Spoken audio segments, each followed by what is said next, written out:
ద్వాదశ జ్యోతిర్లింగాల యాత్రలో రెండవ రోజు దక్షిణ కైలాసంగా పిలువబడే శ్రీశైల మల్లికార్జున క్షేత్ర రహస్యం తెలుసుకుందాం.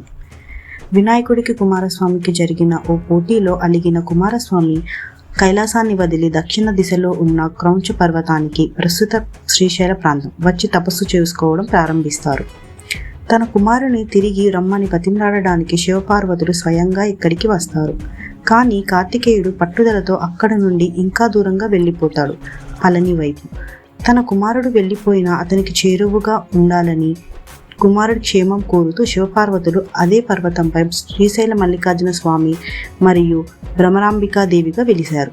భారతదేశంలో జ్యోతిర్లింగం మరియు శక్తిపీఠం భ్రమరాంబికాదేవి కలిసి ఉన్న ఏకైక క్షేత్రం ఇదే.